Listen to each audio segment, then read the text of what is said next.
Secerdas-cerdasnya AI, dia kerjanya hanya mengumpulkan informasi. Dia tidak punya mazhab, dia tidak punya aliran. Tergantung yang bertanya itu arahnya kemana, nanti dia akan memberikan jawaban yang sesuai dengan selera si penanya. Makanya jangan heran, apa yang sering kita ketik, apa yang sering kita tulis, Chat GPT dengan AI itu bisa menangkap selera kita. Nanti dia kasih jawaban yang sesuai dengan selera kita. Lain nanti jawabannya dengan kekawan kita. Ini menyesatkan. Dia hanya menyetujui keinginan-keinginan kita. Dia tidak berani untuk berkata tidak. Dia tidak berani menolak kita. Assalamualaikum warahmatullahi wabarakatuh.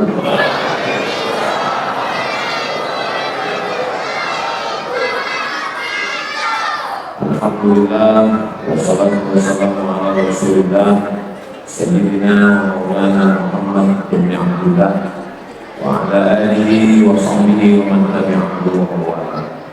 Allahumma alimna ma yanfa'una wa anfa'na bima 'allamtana innaka antal alimul hakim.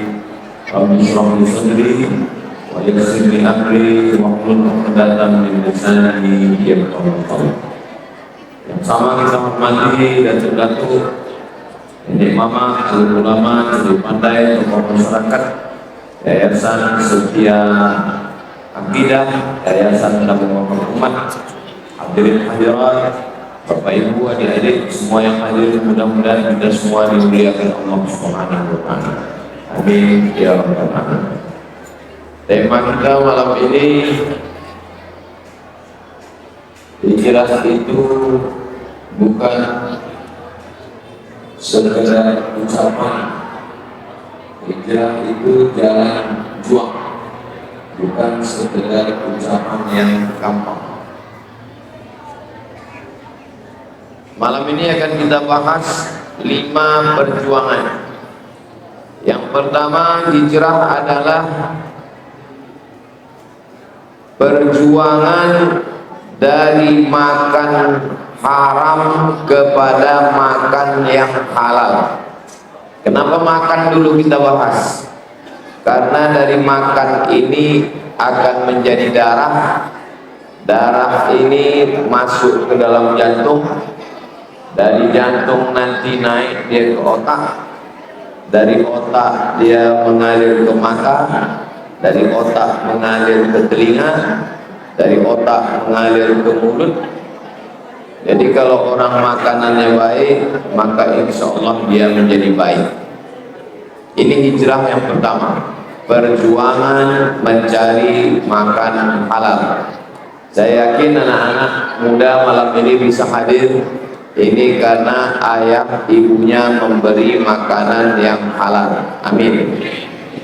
Makanya dalam Al-Quran kata Allah Ta'ala, ya ayyuhalladzina amanu, ayo orang beriman, kulu, makanlah, min thayyibat, yang baik-baik saja.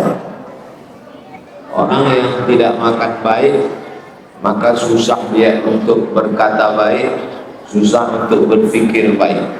Bapak Ibu semua hafal ayat nasiyatin kazibatin khati'ah. Nasiyatin, ini nasihat, ubun-ubun yang kita usap waktu kita berwudu.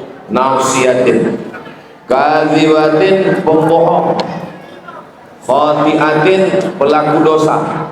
Kenapa ubun-ubun ini dikatakan pembohong? Padahal yang membohong mulut. Karena darah dari jantung naik ke ubun-ubun, dari ubun-ubun inilah mengalir ke mata, mata menengok jahat. Dari ubun-ubun ini mengalir ke telinga, telinga mendengar jahat. Dari ubun-ubun ini mengalir ke mulut, mulut bercakap jahat. Dari ubun-ubun inilah semuanya berpikir. Makanya jangan heran ada orang berpikir kotor, jahat, itu semua dari makanan. Bapak-bapak yang selama ini susah mencari makan, tangannya kasar, tangannya kotor, mungkin tangannya kotor, tapi insya Allah duitnya bersih. Sekarang banyak orang tangannya bersih, tapi duitnya Jadi kalau ada orang yang tangannya bersih, tidak pernah memegang kapak, tidak pernah mengambil upah cuci, tidak pernah mengutip brondol, tidak pernah memupuk, tangannya lembut, tapi tangan itu menandatangani menjual hutan Riau, tanda tangan itu meluluh lantakkan kebun sawit orang, tanda tangan itu sudah menjual hutan wilayah, maka sesungguhnya susah kita untuk berbicara tentang masalah yang baik-baik, karena orang tidak bisa merespon, menangkap dengan baik. Jadi kalau kita mau baik, berawal dari makanan yang baik. Makanya kata Nabi SAW, hatib mat'amak, jaga makananmu, takun mustajabad da'wah, maka doamu akan dikabulkan Allah Subhanahu wa ta'ala. Mudah-mudahan dengan momen hijrah 1447 ini, yang selama ini bersusah payah mencari nafkah rezeki yang halal, semakin semangat insyaallah. Amin. Dan yang selama ini mencari rezeki dari riba, dari tipu, dari sogok, dari haram, mudah-mudahan dia betul-betul hijrah. Inilah momen kita pindah 1447, 1446 dulu buat dosa, buat maksiat. Mudah-mudahan dia berubah menjadi lebih baik insyaallah. Ada seorang laki-laki rajulun as'as, rambutnya kusut, albar berdebu. Kenapa rambutnya kusut? Karena dia takut bersisir. Kalau dia sisir rambutnya nanti gugur. Kalau gugur rambutnya dia bayar dam. Albar berdebu karena dia tidak mandi. Kalau dia mandi takut pakai sabun, nanti dia bayar dam karena dia sedang ihram. As'as rambutnya kusut, albar rambutnya berdebu. Ya muddu yadaihi ila sama, tangannya dia tengadahkan ke langit. Lalu apa kata dia? Ya Rabb, ya Rabb, ya Allah, ya Allah. Tapi Allah tidak mengabulkan doanya. Kenapa Allah tidak mengabulkan doanya? Sebabnya ada 4. Mat'amu haram, makanannya haram. Setelah makanannya haram, masyrabu haram, minumannya haram. Setelah minuman haram, malbasu haram, pakaian haram. Rumah haram, kendaraan haram. Rumah, kendaraan termasuk pakaian. Karena mobil dipakai, rumah dipakai, pakaian bukan cuma pakaian.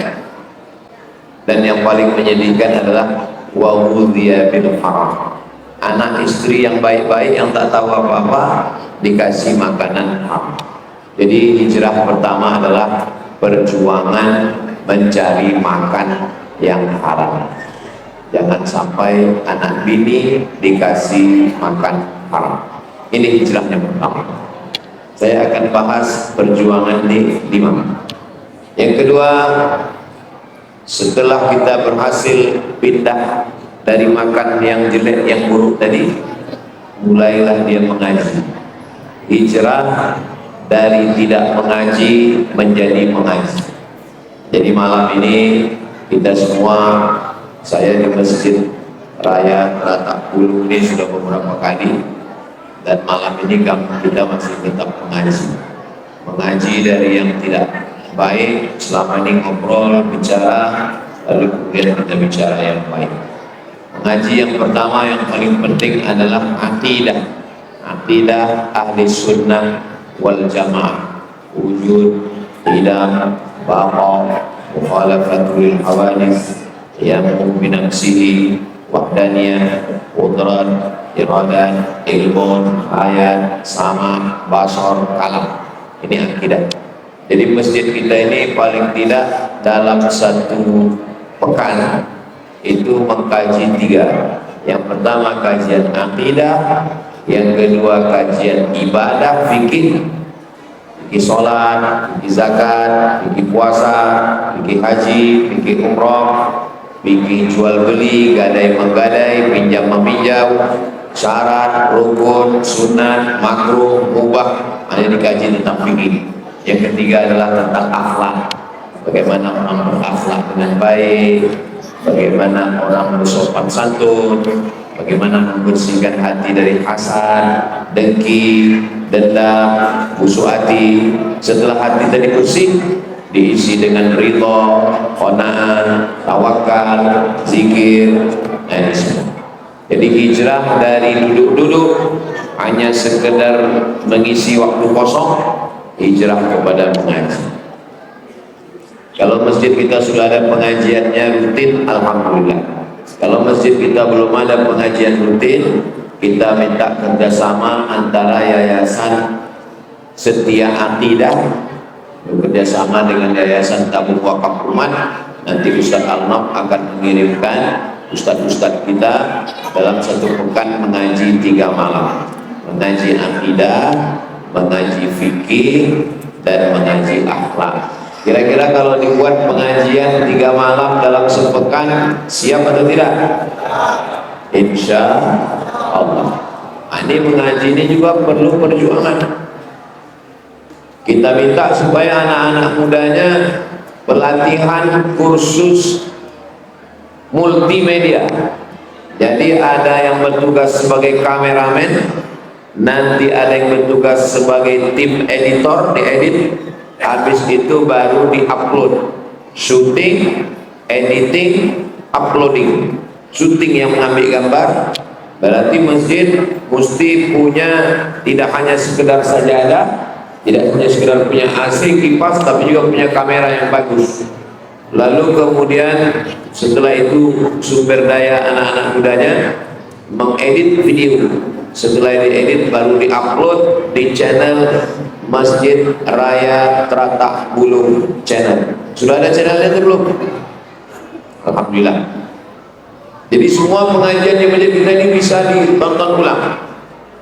Tolong supaya semua pengajian sebelum diupload itu dicarikan aplikasi yang bisa membuat teks, karena banyak juga orang menonton kajian tak ada suaranya, dia hanya menonton melihat teks.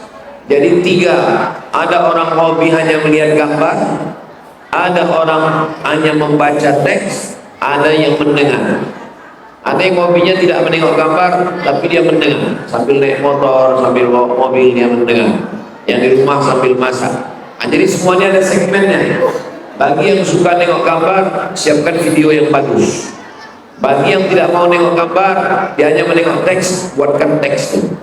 Bagi yang tidak mau menengok teks, dia mendengar, maka pasang alat perekam yang bagus supaya suaranya bagus masuk. Dipotong video ini pendek-pendek supaya yang belum mengaji serius 1 jam, ngaji kalau bisa dari maghrib ke isya. Jangan ngajinya setelah isya, sementara maghrib dan isya masjid ditinggalkan. Jadi nanti kalau pengajian rutin dari maghrib ke isya. Kalau pengajiannya maghrib ke isya, otomatis jamaah sholat berjamaahnya 2 kali. Maghrib berjamaah, isya berjamaah. Ditulis di depan ini, Anda bertanya, Ustaz menjawab. Kirim pertanyaan ke nomor WhatsApp. Jadi jamaah ini sebetulnya dia sudah banyak mendengar kajian-kajian melalui YouTube, cuman banyak yang dia kurang paham, itu diselesaikan di masjid. Karena kalau jamaah mencari jawaban sendiri di ChatGPT atau di Google, berbahaya.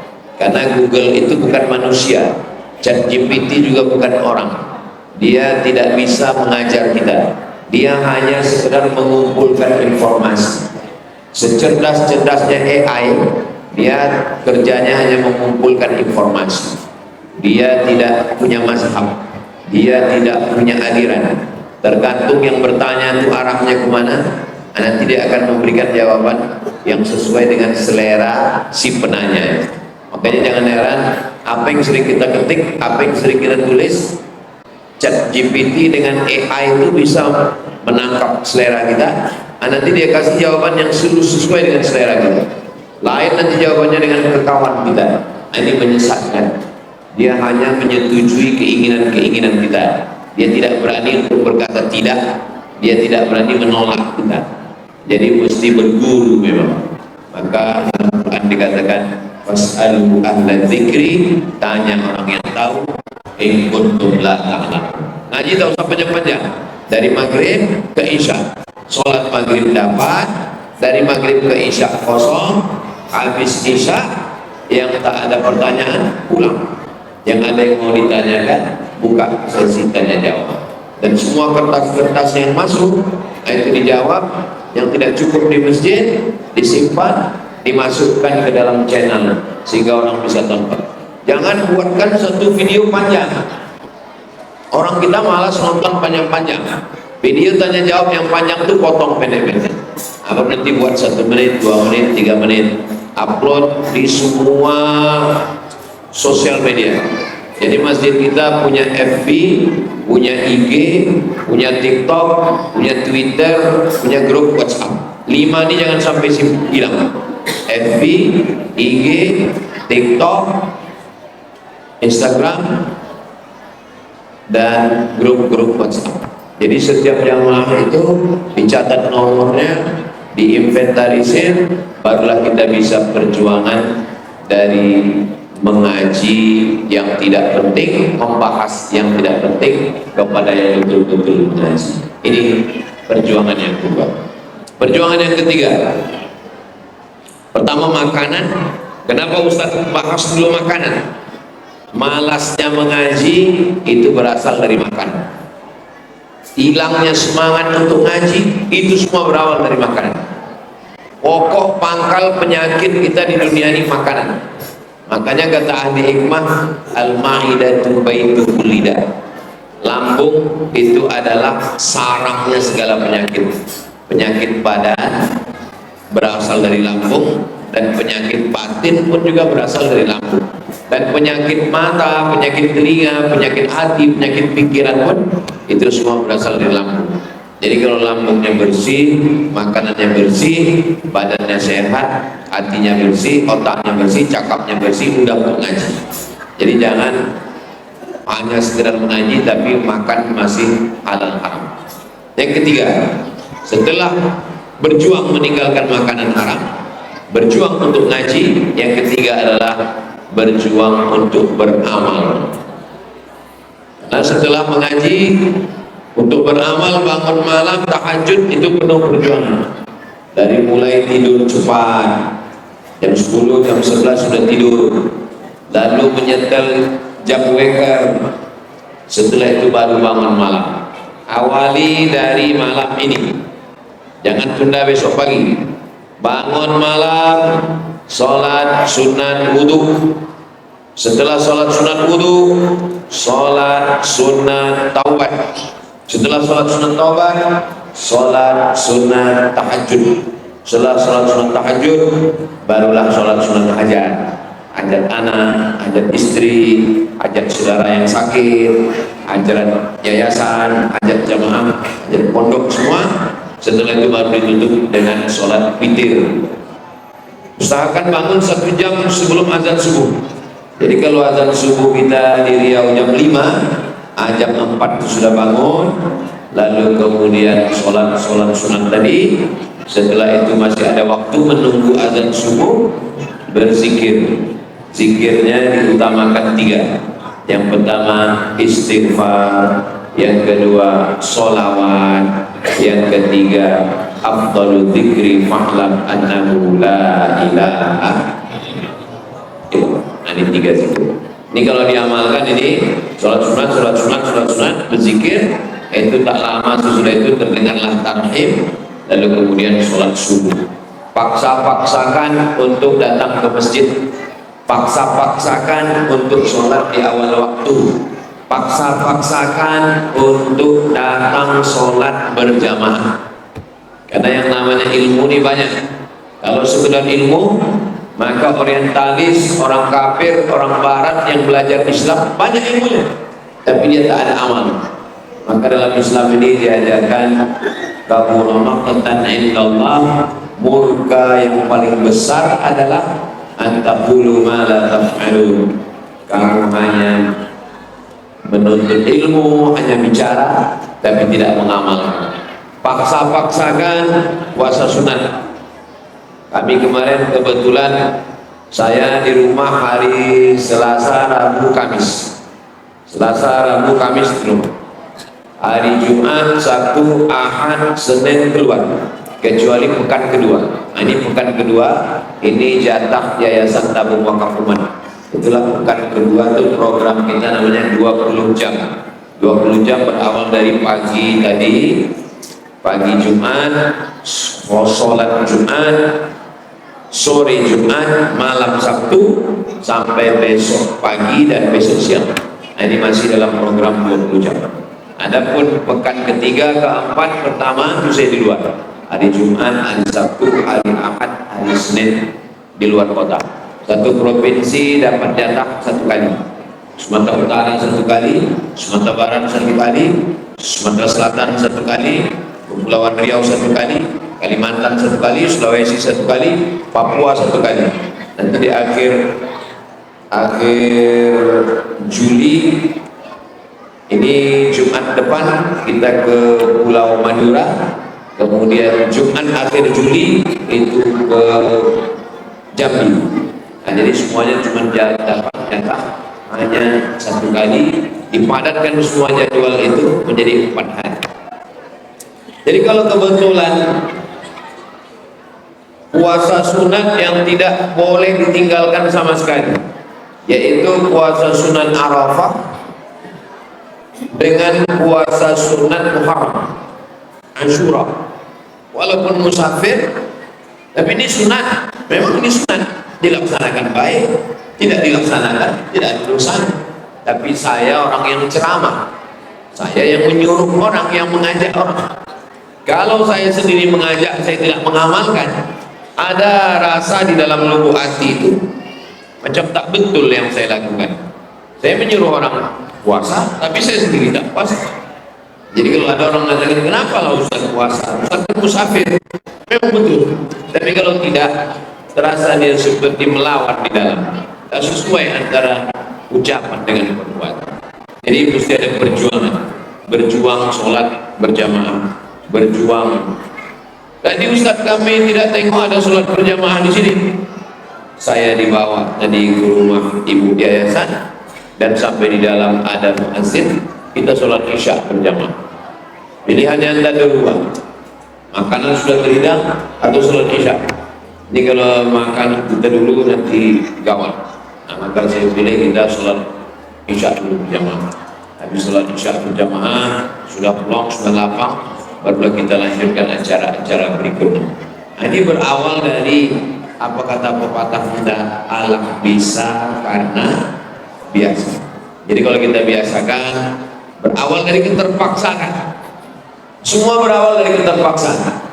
Paksakan diri bangun pagi, paksakan diri ke masjid, paksakan diri bersedekah, paksakan diri keluar duit, paksakan diri keluar tenaga. Karena kalau tidak kita paksakan, kita tidak akan pernah beramal. Perjuangan pertama, makan halal. Perjuangan yang kedua, belajar. Karena ilmu banyak, amal tidak ada, ilmu tak diterima Allah SWT. Makanya ngaji. Tak paham tanya. Setelah mengaji, diamalkan, memaksakan diri. Muru auladakum bis sholat, suruh anak kamu sholat. Wa abna'u sab'a sinin, ketika dia berumur 7 tahun. Wadribuhum bil ashrah, pukul ketika umur 10 tahun.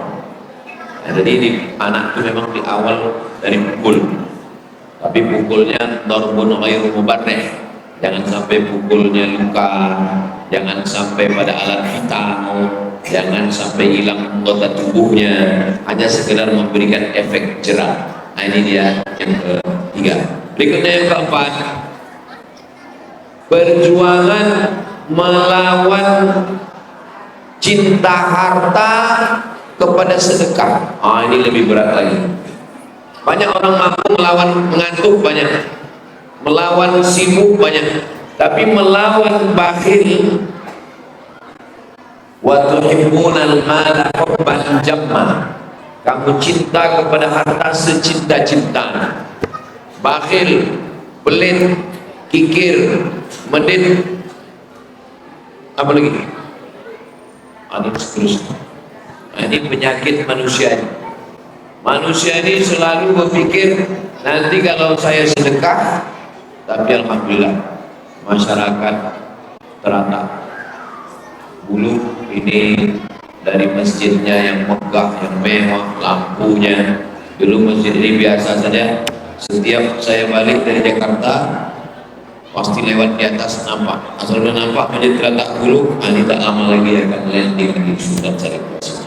Lewat Sungai Kampar, nampak masjid Teratak Bulu, tak lama lagi kita akan landing. Artinya apa? Masjid ini sudah menjadi ikon. Orang akan datang ke Pekanbaru, maka yang dia tengok adalah masjid ini. Mudah-mudahan Allah menjaga masjid ini. Siapa yang mewakafkan tanah ini dulu, lalu kemudian membangun masjid ini begini besar? Kalau kita baca Al-Fatihah, itu kita sebutkan namanya untuk almarhum Fulan bin Fulan Al-Fatihah, baru sampai dia.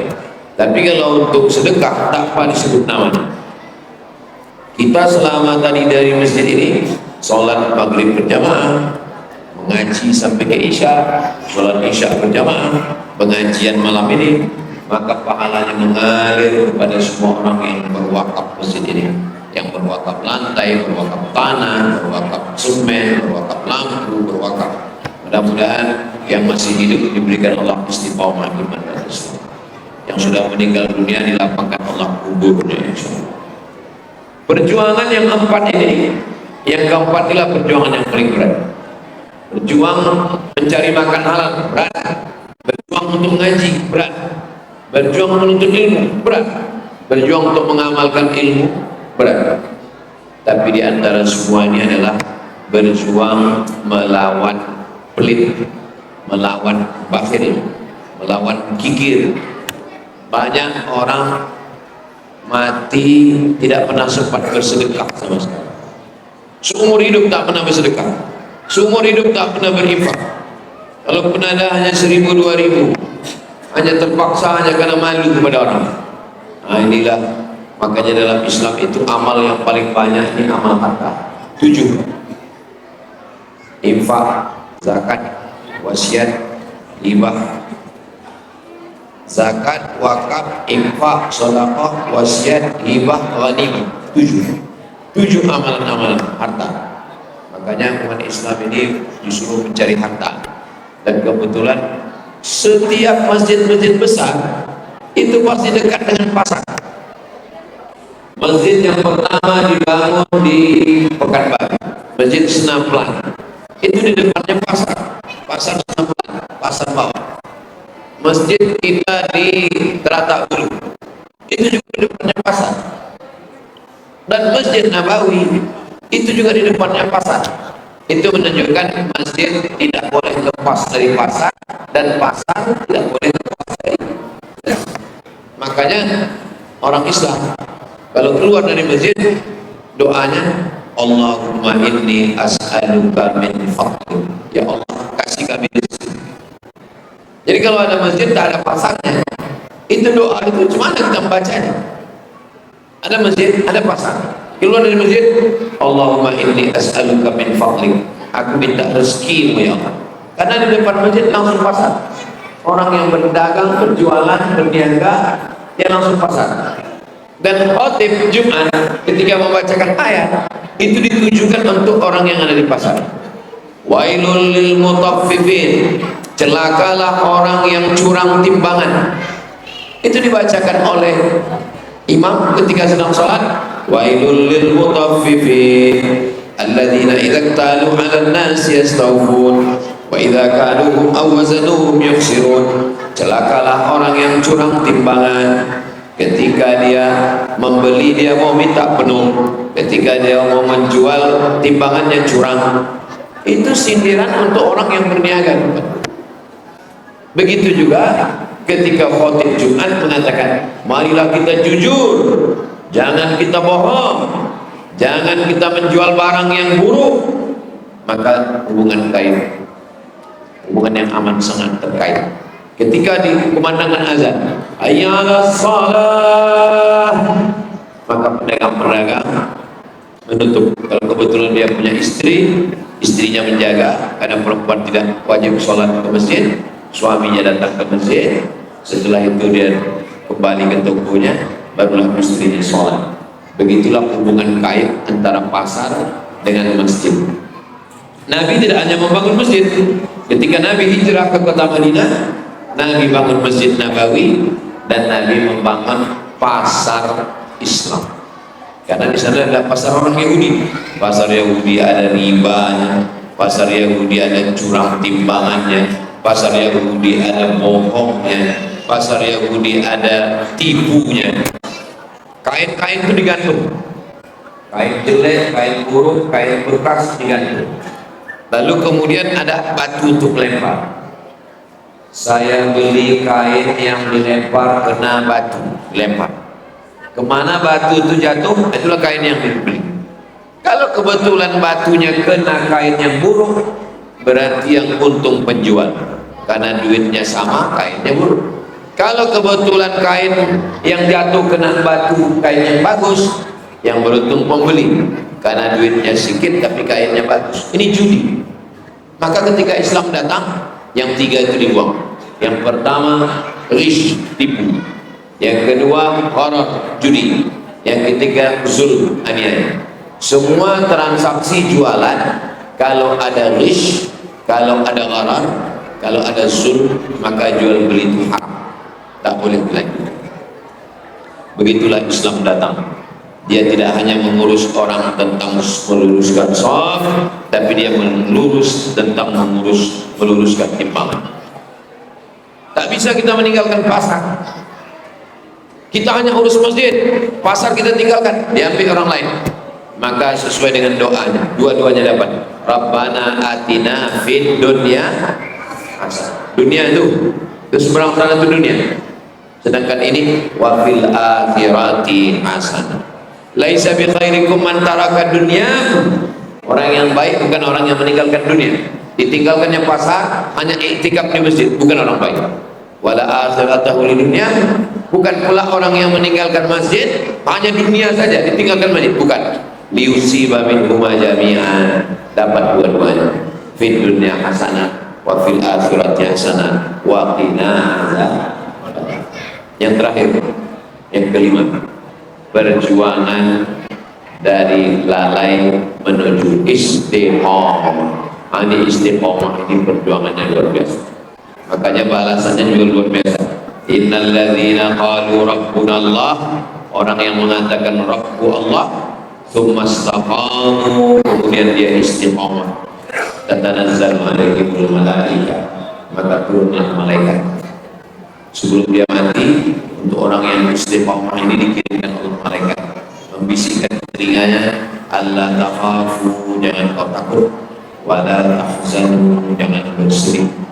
Karena orang yang mau mati itu ada dua perasaan, takut mati, takut sakratul maut, takut titian siratal mustaqim, takut pertanyaan munkar nakir, takut masuk neraka. Yang kedua sedih, sedih meninggalkan pasar, sedih meninggalkan jamaah, sedih meninggalkan anak, sedih meninggalkan istri. Maka ketika mau mati itu orang istiqomah dapat dua, hilang takutnya, hilang sedihnya. Setelah hatinya itu bersih, hilang takut, hilang sedih, baru dibahagiakan. Wa absyiru bil jannati allati kuntum tu'adun. Berbahagialah kau mendapatkan surga yang dijanjikan Allah Subhanahu wa ta'ala. Maka itulah dia orang-orang yang diundang Allah. Ya ayyatuhan nafsul mutmainnah, wahai orang yang jiwanya sudah mutmainnah, sudah tenang, irji'i ila rabbiki radiyatan mardiyah.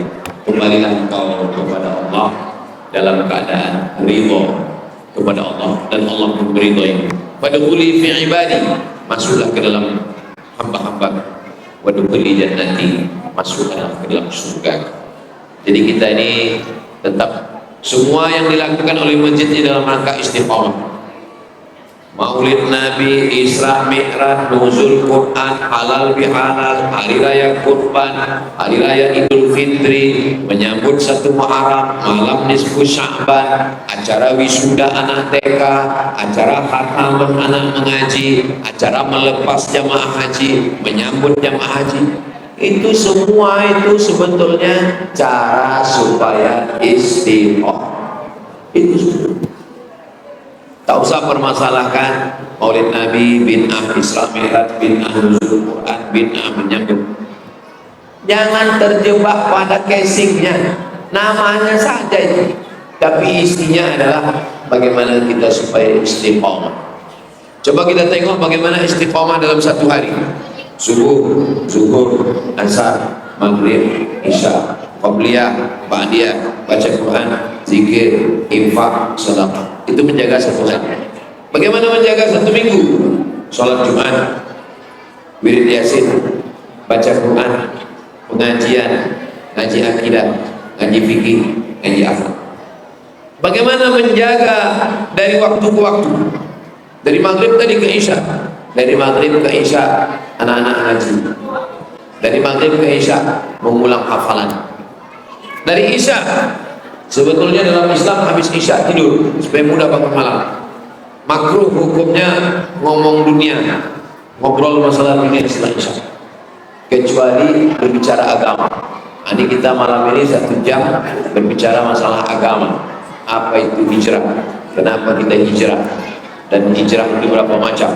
5 hijrah yang kita bahas malam ini. Itu untuk bekal kita. Habis itu kita pulang tidur karena besok ada aktivitas. Besok acara kita subuh di Masjid An-Nur, karena besok An-Nur acara 1 Muharram tahun baru hijrah, dan juga acara untuk program santunan anak yatim, acara khitan dan lain sebagainya. Lalu kemudian banyak program-program yang sifatnya sosial, acara keislaman, untuk ilmu dan lain sebagainya. Itulah 5 poin yang bisa kita kaji pada malam hari ini. Mudah-mudahan waktu yang diberikan Allah ini bernilai amal soleh selama kita di Masjid Raya Teratak Bulu ini, bernilai i'tikaf insyaallah. Saya ucapkan selamat tahun baru hijrah 1447. Mudah-mudahan tahun 1447 ini lebih baik daripada tahun 1446. Kita istiqomah mencari makan yang halal, istiqomah dalam menuntut ilmu, istiqomah mengamalkan ilmu, istiqomah menjaga diri dari pelit bakhil, dan yang paling puncaknya adalah kita betul-betul istiqomah, dan buah dari istiqomah adalah mati husnul khatimah. Ala hadirin yang al-fatihah. A'udzubillahi minasyaitonir rajim. Bismillahirrahmanirrahim. Alhamdulillahirabbil alamin. Arrahmanir rahim. Maliki yaumiddin. Iyyaka na'budu wa iyyaka nasta'in. Ihdinas siratal mustaqim. Siratal ladzina an'amta 'alaihim ghairil maghdubi 'alaihim waladdallin. Amin. Allahumma arzuqnal istiqamah, berikanlah kami istiqamah ala syariatil ghurrah, dalam syariat yang benar, wa tariqatil baydah, dalam jalan yang lurus. Allahumma anzil rahmatan was salamata wal barakata ala hadhihi jamaah. Ya Allah, turunkanlah keselamatan, kerahmatan, keberkahan kepada seluruh jamaah ini ya Allah. Ya muqallibal qulub, Engkau yang membolak-balik hati, sabit qulubana, kokohkan hati kami ala dinik dalam agamamu, wa ala ta'atik dalam ketaatan kepada ya Allah. Allahumma ja'al hadhihi sanata, jadikanlah tahun 1447 ini khairan mimma qablaha, lebih baik daripada tahun sebelumnya ya Allah. Rabbana hab lana minas shalihin, jadikan anak kami anak-anak yang saleh dan salihah. Allahumma ja'al hadzal balada baladan aminan, jadikanlah Teratak Bulu, jadikanlah Riau negeri yang aman, baldatun thayyibatun wa rabbul ghafur. Allahumma ansur ikhwanana al-mujahidin fi Palestin, tolong saudara kami yang teraniaya di Palestina ya Allah. Allahumma dammir a'da'aka a'da'ad-din, hancurkan musuh-musuh kami semua Israel, laknat Engkau untuk mereka semua ya Allah. Allahumma dafa'ana al-wala wal waba wal fahsya wal riba wal zina, selamatkan negeri ini dari malapetaka, bencana, riba, zina, narkoba, perbuatan keji dan riba. Allahumma khtim lana bil husnil khatimah wa la takhtim alaina bi su'il khatimah. Rabbana atina fid dunya hasanah wa fil akhirati hasanah wa qina adzabannar. Wassallallahu ala sayyidina Muhammad wa ala alihi wasallam. Walhamdulillahi rabbil alamin. Taqabbalallahu minkum inna minkum taqabbal. Terima kasih segala perhatian. Mohon maaf segala kesilapan dan kekhilapan. Wassalamualaikum warahmatullahi wabarakatuh.